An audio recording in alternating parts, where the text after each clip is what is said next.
It's rare to hear from Seahawks general manager John Schneider after the draft, but luckily for reporters, he decided to speak up here heading into week one. What did Schneider have to say? We're going to be breaking it all down with key takeaways from his week one press conference here on our Monday edition of Locked On Seahawks.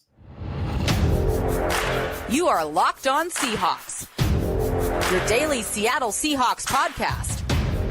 Part of the Locked On Podcast Network, your team every day.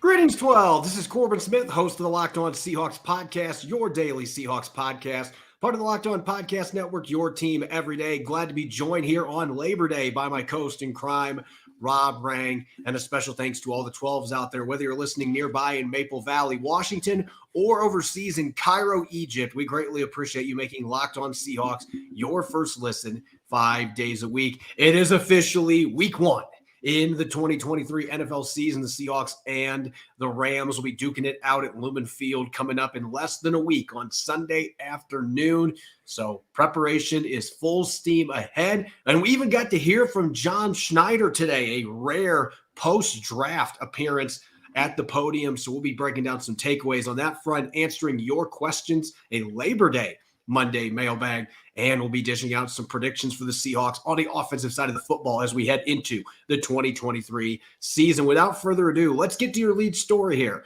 on our Labor Day edition of Locked On Seahawks. Normally, John Schneider is not one to take the podium and answer questions away from the combine or during draft season, but that changed today. He actually spoke with reporters at the VMAC prior to their Labor Day practice, offered up some thoughts on a number of different topics. And Rob, we'll touch on several things here in the next few minutes, but I think the thing that we need to talk about the most here, you were discussing last week why you thought it was beneficial for Seattle to wait till the very last minute to reveal all of their cuts, going from 90 to 53 players. And I thought that Schneider provided some pretty interesting intel on why that may be the case, and the fact that there are a lot of other teams out there that are playing that same strategy. Yeah, exactly. I mean, that is virtually every team in the NFL is trying to, get the best players that they can, of course. And I think that by waiting as long as Seattle did, it allowed them to kind of reset their board. It's kind of interesting that John Schneider is having this, this appearance right here before the season. As you noted, it's pretty rare for him to do so, except for after the draft. And that is where I think that Schneider and his scouts really excel. We've talked about this so many times before, but again, when you have the ability to kind of reset your board with the players that have been released and who do you think that these different clubs are going to be putting on their practice squads, it really puts you in a better position to determine who you're going to cut, who you're going to leave out there. And one of the things that he noticed is that, or that he said that he noticed, is that throughout the NFL, there has been some interesting strategy by some of the other clubs out there and really focusing in on the offensive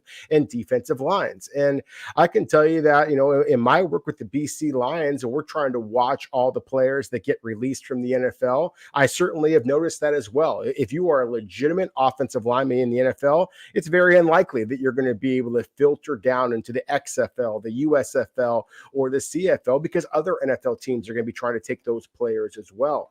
So the fact that, to me, one of the bigger news pieces of John Schneider's commentary today was the fact that Dareke Young did wind up going to Philadelphia, having a groin surgery, and that led to a bunch of different ripple effects that is going to lead to one player in particular, Ben Brown, an offensive lineman from Cincinnati, that wound up getting signed by Seattle's practice squad and since has been moved up.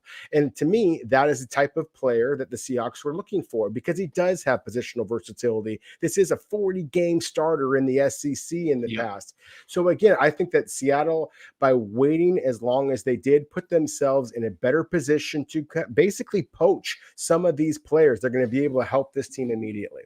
As you mentioned, the most interesting part of that response in my mind was how the expanded practice squad has ultimately impacted the way that teams are building their 53-man rosters. And we talked about this a little bit last week. Seattle's done this in the past where they've had 4 receivers on their initial 53-man roster, and they've just cut a bunch of guys to sign 4 or 5 of them to their practice squad. They can just stash a bunch of them because teams are not sweeping in to try to sign receivers. It's a saturated position.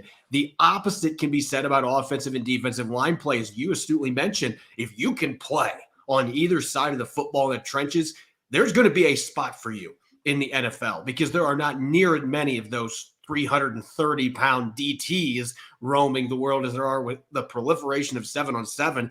Receivers are dime a dozen, but you are going to be hard-pressed to find those big-bodied guys. Go out to watch Friday high school football games and tell me how many of those players you see. There's not very many of them for colleges to even look at. So I understand where he's coming from there, and teams are stockpiling 10, 11 offensive linemen, or they're stockpiling a large number of defensive linemen on their initial 53 because second cutdowns, you're much less likely to lose players on waivers because other teams are trying to get down to 53 players. So there is a strategy to that. And as you mentioned, Dareke Young underwent surgery. So that was another big news piece today that really wasn't surprising. Pete Carroll hinted at that a couple of weeks ago when he had to sit down after returning to practice, playing the second preseason game.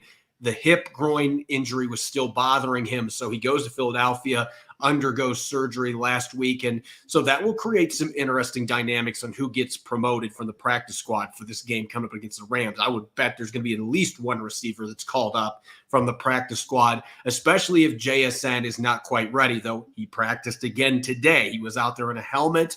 So the Seahawks look to have their first-round pick potentially available. Both of them maybe. Devin Witherspoon was out there practicing in a helmet today, or at least a couple minutes that media members were able to look at practice before they were sent back inside. We don't know how much he actually practiced, but he was in a helmet. So was Darrell Taylor. A lot of positive developments. And I want to just touch on something that John Schneider said with Devin Witherspoon, because I think it's timely when you consider the fact that he's been out since August 7th, but he was practicing with a helmet on. He was in their stretch lines. Who knows how much he actually participated in today, but he has gradually been adding to his workload the last few weeks since he started doing walkthroughs.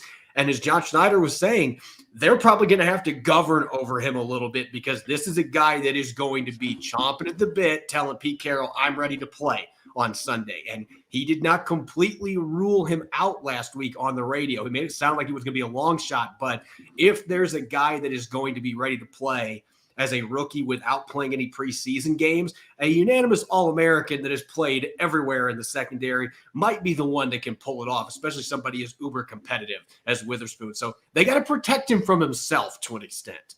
I think they absolutely do. And I would not be surprised at all to see the Seahawks kind of slow play this a little bit and frankly, just see what's going on with the LA Rams. See if Cooper Kupp is going to play, because I think that was one of the biggest reasons why Seattle made that selection, number 5 overall, Devin Witherspoon, as we talked about before. Personally, I think that the Rams are an opponent, and you never want to overlook anybody in the NFL. Certainly a divisional opponent. But at the same time, I do think that the Rams are a beatable team, where the Detroit Lions in week 2, I think, is a little bit more of a challenge. And I think that that's something that you would love to have Devin Witherspoon 100% and raring to go when they go back to Big Ten country here in a couple of weeks. So to me, that's a big storyline here. You mentioned Darrell Taylor being at least in a helmet, Devin Bush being at least in a helmet. And there's some very encouraging signs here. Of course, Jackson Smith and Jigba being in a helmet. And so, again, to me, there are some very encouraging signs here that kind of just, again, show Seattle's history, Seattle's patience, Seattle's understanding of this process. Keep your star players in bubble wrap until things get real, which they are about to do here, as you said, in less than a week. And you just mentioned 3 of the 5 names you talked about are first and second year players. Seattle's got over 40% of their roster consisting of rookies and second year players. Now, Dareke Young is not going to be on the roster now for at least the next 4 weeks. He's on injured reserve, short-term designation, but still, you're hovering in that 40% range. And John Schneider made it clear. This is the other thing that jumped out to me. There's not a target for them in terms of how many players they want that are first, second, third-year players, but they are going to be looking for as many of those young talents as they can because of the salary cap. You want these rookies and sophomores that are on a rookie contract, especially the day 2, day 3 guys, so that you can have more powder in your keg, so to speak. I believe that's what John Schneider said today, that he learned from the great Ted Thompson during his time in Green Bay. You want to have some cap space available to you as the season goes on so that if you do make a move or if you have some injuries at a position that you can afford to do that. And so it's a main part of their roster building process. And of course, Pete Carroll wants those young guys because he really enjoys the coaching aspect. And that's the college background from him as well. But not really a surprise, but it was something that I thought was really interesting. It's not a target, but yeah, that's really where we'd like to be because it's cheaper and we've got these guys under rookie contracts for several seasons. It really does help with your roster building process. Coming up next, we are going to tackle your questions here on a Labor Day mailbag, Seahawks and NFL related questions. We'll get to those here in a moment on our Monday edition of Locked On Seahawks, which is brought your way by our friends at eBay Motors. Our partners at eBay Motors have teamed up with Locked On Fantasy Football host Vinny Iyer to bring you some of the best fantasy picks each week all season long. Whether you're prepping for a draft or scouting the waiver wire, every week we're going to provide you players that are guaranteed to fit on your roster. With draft prep underway for the upcoming season, let's see who Vinny has picked out for us on this week's eBay Guaranteed Fit Fantasy Picks of the Week. If you need an undervalued running back to help give your fantasy team a smoother ride in 2023, look to Bill's second-year man, James Cook. Cook will have key receiving role in the offense, but can earn more touches than that because of his explosive ability versus older, injury-prone Damian Harris. Dalvin's brother also plays in a high-scoring offense where there will be plenty of pleasing big play chances. With eBay Guaranteed Fit and over 122 million parts and accessories for your vehicle, right at your fingertips, you can make sure your ride stays running smoothly. Air filters, brakes, batteries, taillights, alternators, shock struts, you name it, eBay Motors has it, and they'll make sure it's the right fit for your car because eBay Guaranteed Fit helps you understand exactly what part you need for your vehicle the first time. Go forth, switch gears, crank the AC, and say goodbye to sweating it out if your ride needs a little fixing up because now you know you'll always be set for success from the get-go with eBay Guaranteed Fit. Everything your vehicle is calling for is just a click away. For the parts and accessories that fit your vehicle, just look for the green check. Get the right part, the right fit, and the right prices at ebaymotors.com. Let's ride. eBay Guaranteed Fit only available to U.S. customers. Eligible items only. Exclusions apply. You're listening to the Labor Day edition of Locked On Seahawks. I'm your host, Corbin Smith. Glad to be joined, as always, by my co-host in crime, Rob Rang. And a special thanks to all the 12s out there, as always, for making Locked On Seahawks your first listen 5 days a week. We greatly appreciate it. For those of you tuning into the show, make sure to check out the Locked On Ultimate NFL Season Preview. 7 episodes bringing opinions, analysis, and plenty of debate from all 32 of our Locked On NFL hosts with added insights from our national experts. It's a can't-miss series before the season kicks off. Catch every episode of Locked On NFL on YouTube or wherever you get your podcast. All right, it's time for a Labor Day mailbag. Plenty of fans chiming in on social media, on YouTube. We got tons of questions to get to. Rob, let's get to it. Our first one here in our Monday mailbag, coming from Tim 52748530. He's got more numbers on there than I've got digits in my name. Do you see a possibility to trade for Chris Jones? What would be the compensation? I certainly think it's a possibility. John Schneider even talked about it, not specifically with Chris Jones, but today during the press conference after practice, kind of mentioned the possibility that Seattle is always looking for improvement, especially along the defensive line. So I do think that there's a possibility. I think it's very unlikely. I think you're talking about first round pick, maybe the extra third round pick that Seattle acquired a year ago, and in the trade down in the draft. That again, Schneider and Pete Carroll both kind of talked about how after they made that move, that was a big deal. I think it's a big deal for opportunities just like this. It's not that I think that Seattle is going to be able to get Chris Jones. It's not that I think they're going to be able to get a Nick Bosa or Aaron Donald should he become available. But it does give you a lot more flexibility. And I do think that the Seahawks are primed for a long postseason run. When you start to see some of the other clubs in this division that have some chinks in their armor, so to speak, Seattle, meanwhile, it feels like they're getting healthier and they're kind of ready to go. So I do think that that it is a storyline worth keeping an eye on as we move forward. Our next question here coming from DBHawks19 on Twitter. Do you think Dareke Young will be the only guy on injured reserve? If so, that seems like a good sign for Cam Young and Mike Morris. So at this point, DBHawks19, I do think this is a really good sign for those two players, at least from the perspective that the Seahawks don't expect that they're going to miss more than a game or two. If they thought that they were in danger to miss 4 games, I think they would have put them on injured reserve today, just as they did Dareke Young. And one of the reasons that that's the case, tomorrow guaranteed money kicks in for players that are on the roster. So I would think if they were going to make a move on that front with either one of these players that they would have done it. So I don't know if that means that either one of them plays in week one. Cameron Young has been practicing. Mike Morris has not been. So it might be a case where one plays right off the bat and the other one has to wait a few weeks. But the fact neither one of them ended up on injured reserve, I think is a positive sign for their prognosis coming back from calf and shoulder injuries, respectively. Our next question here for Rob, coming from Retcon Gaming on YouTube. Do you think the Seahawks have a legitimate chance of taking the division for the 49ers? And when do you think their Super Bowl window will be, if not now? I do think that things are progressing the way that Seattle hoped, and so that they do have a legitimate chance of taking away the division from the 49ers. And that is a departure from what I felt, say, a month ago. I think that Nick Bosa is that important to the 49ers. And, I think from a San Francisco perspective, I think that they feel very, very good, of course, about the recovery from Brock Purdy.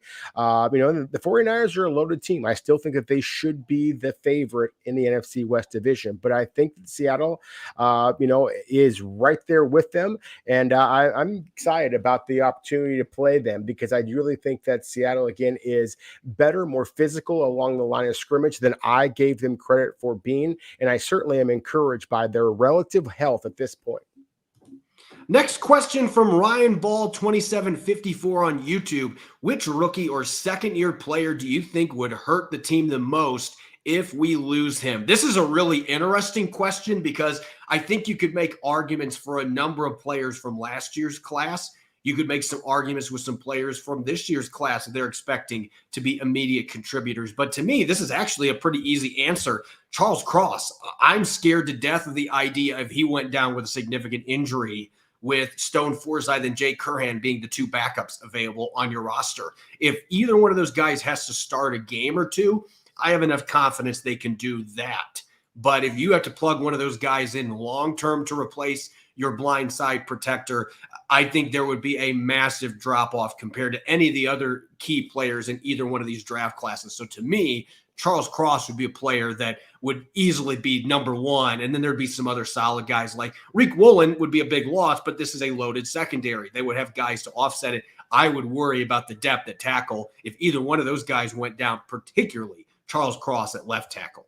No, I 100% agree with you. I think that just the depth at every other position is good enough that you'd be able to get by. And it's not that I really think that Stone Forsythe is terrible. I just think that Charles Cross is that good, and Stone Forsythe is a stopgap kind of a player, like what you'd see with most teams around the NFL. Again, it's one of the things that John Schneider talked about. Just NFL teams are trying to keep every good, able-bodied big man they possibly can because the drop-off between starters to backups in this league is significant.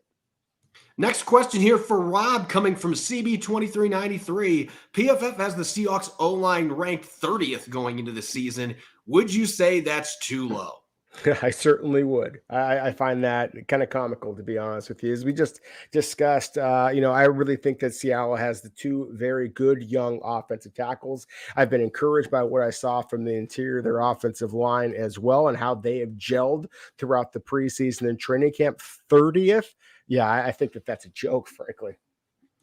Next question, Max CG2CI on YouTube. Will we ever see Kobe play cornerback? Is he just going to be nickel safety moving forward? Was moving him to that position always the plan for the former Thorpe Award winner?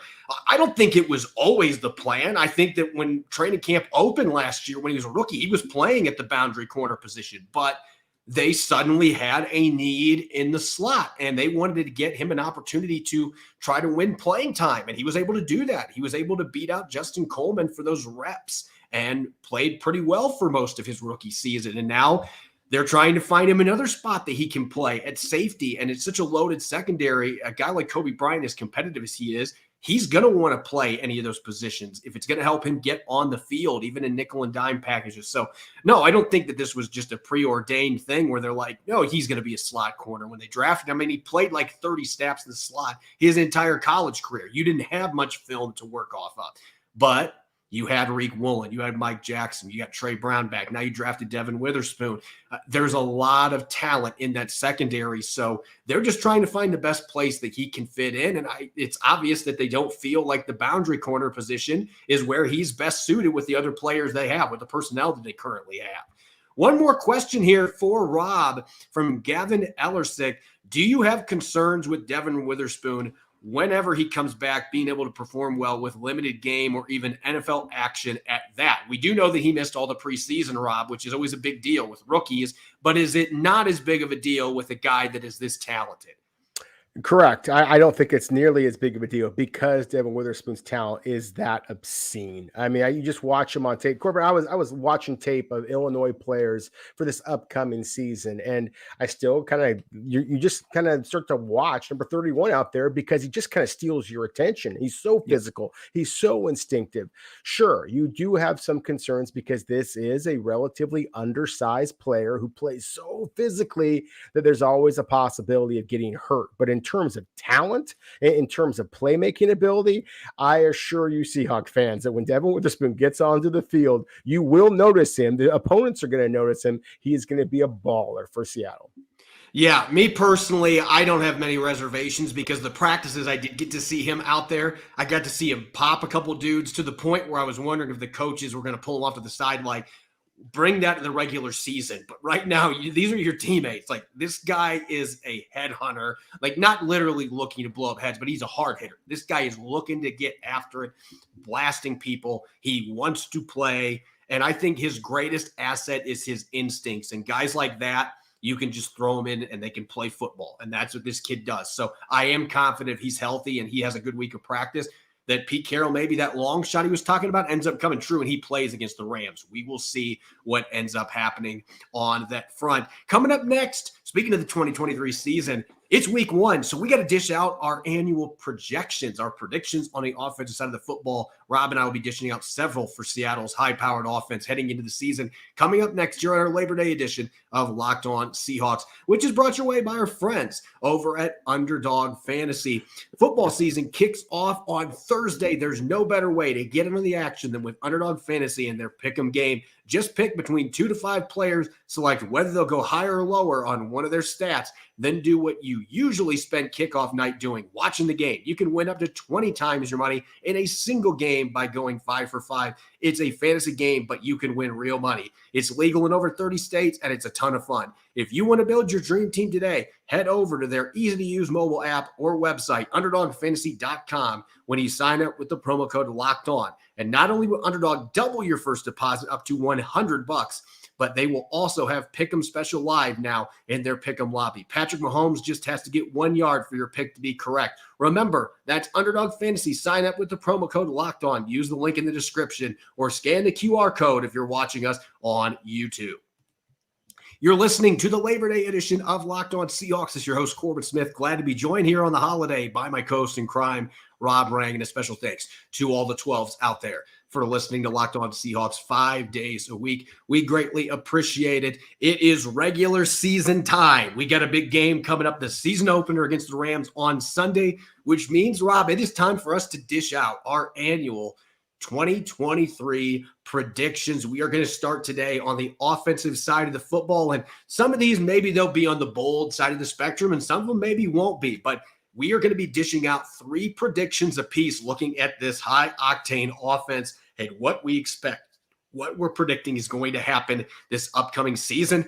I'm going to give you the mic here first, and I'm sure you're going to be talking about a certain reigning comeback player of the year here first. Yeah, and that's where I want to kind of start off with here is with Geno Smith. And as you said, this is the season is, of course, upon us, and it's also fantasy football season. So that's why we thought, hey, let's start off here with the offensive side. And again, a dynamic juggernaut of an offense.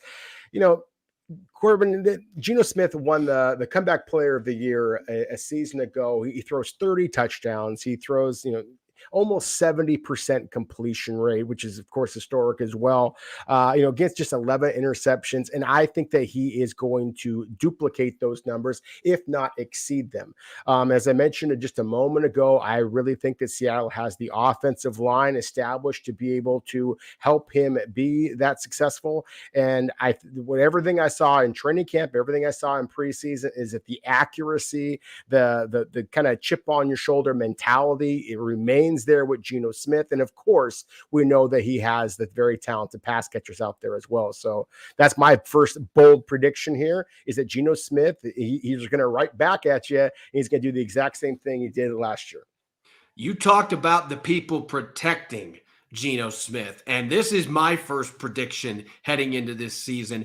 Charles Cross will trim QB pressures allowed by at least 40%. That is a significant jump, but you also have to look at the stats last year. Robbie gave up almost 60 quarterback pressures, according to Pro Football Focus, which that is not very good. There were a number of games early in the season where he gave up 4 or 5 pressures in a single game. And you're a rookie. That's going to happen. And some of the guys that they face in this division, the Nick Bosa's of the world, you are going to have some rough outings, particularly when you're a rookie thrown in the fire. But I was so encouraged by what I saw late last year, especially in that playoff game against the aforementioned Nick Bosa, where I thought that he was one of the best players on the field in that game. Even though the Seahawks ended up getting blown out in the second half, it wasn't because of Charles Cross. I thought he held his own against the 49ers' outstanding defensive front, and I've been pleased by what I've seen. I know he gave up a sack in one of the preseason games, but I wouldn't worry about that. It's one snap. I've been impressed with what I've seen in training camp practices, and he just looks like he added that little bit of muscle he needed. He looks more stout at the point of attack, so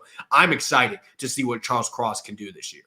Oh, I certainly am as well. And of course, as we just have been talking about, Nick Bosa is not currently a member of the San Francisco 49ers, at least not on the field. So that would ease his transition in year 2 that much better as well.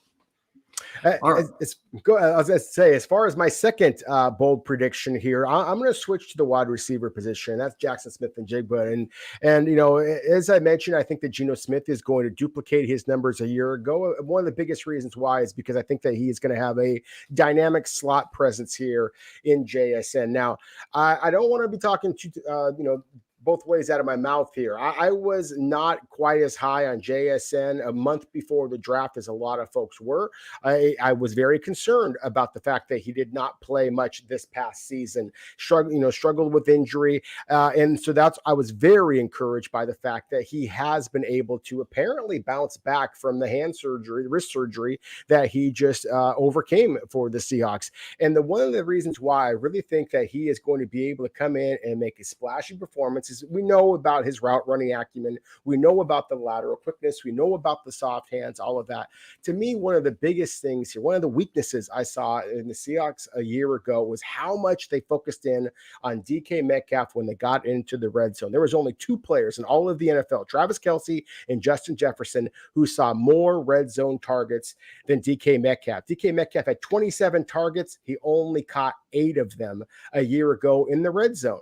Tyler Lockett had 8 targets. He caught 5 of them. Noah Fant had 8 targets. He caught 6 of them. It was very one-sided there. I think that the Seahawks recognize this is an area of concern. They needed to get a dynamic third set of hands there. That, to me, is where JSN can absolutely explode. I think he's going to get a bunch of touchdowns this year. I think it's going to be very similar to what Tariq Woolen did a year ago on the defensive side of the ball. Lots of big plays are going to create some rookie of the year type of a buzz.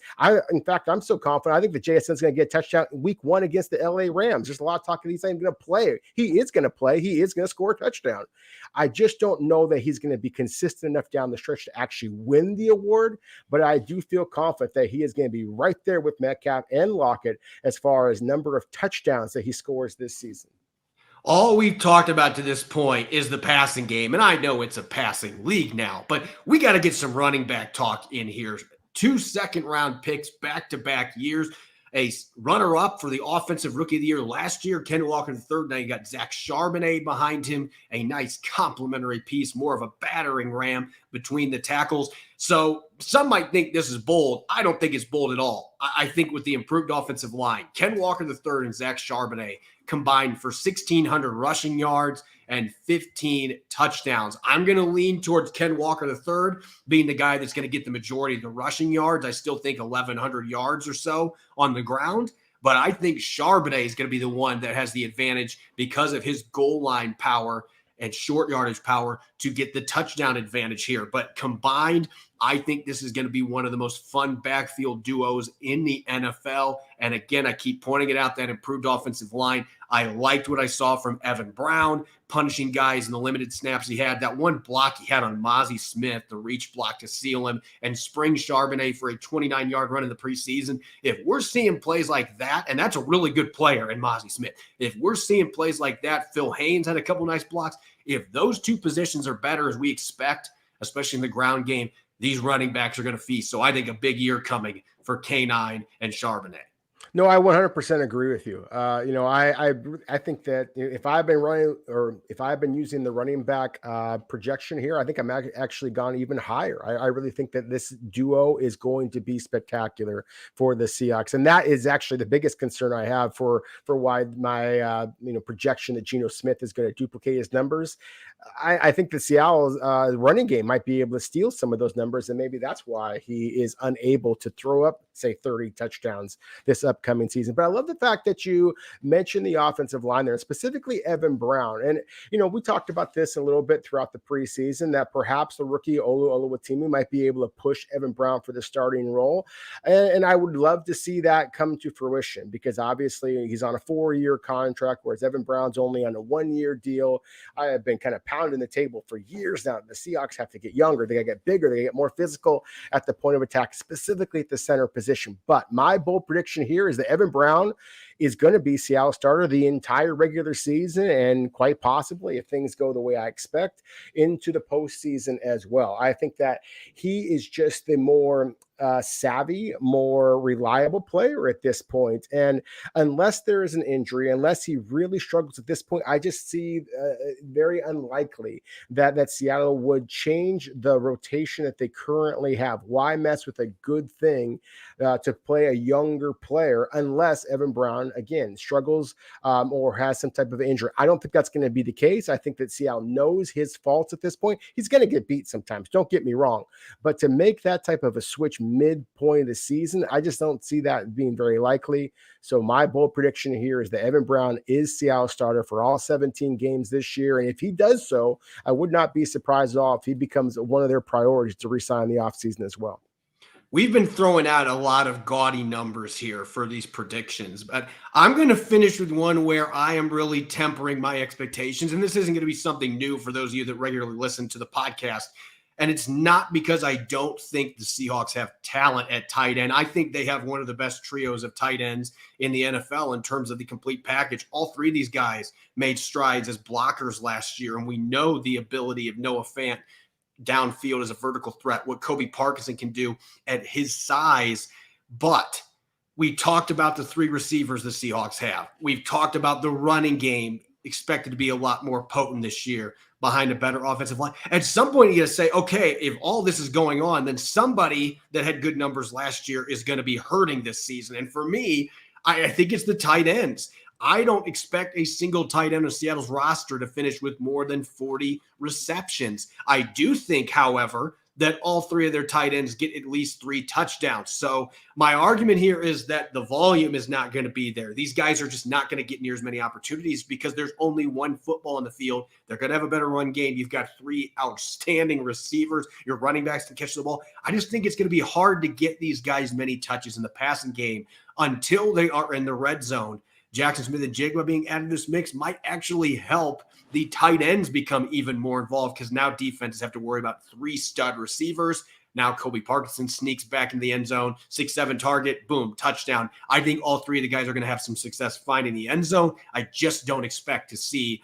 very many receptions because there's only one football to go around. As always, you can follow me on Twitter, Corbin Smith NFL. You can follow Rob at Rob Rang. Subscribe and follow Locked On Seahawks on YouTube and wherever you listen to your podcast to make sure you don't miss a single episode. Coming up tomorrow, we'll have our first Tell the Truth Tuesday of the regular season, but it's going to be switched up a little bit. We're going to actually be looking at what happened in the matchups against the Rams a year ago and maybe the year before when they were a healthier football team as well. And we'll be taking an extended look at the scheme for the Rams on offense and defense as we start to plug away at this season opener. You won't want to miss. It's going to be a jam-packed episode. Thanks for listening in and enjoy the rest of your Labor Day.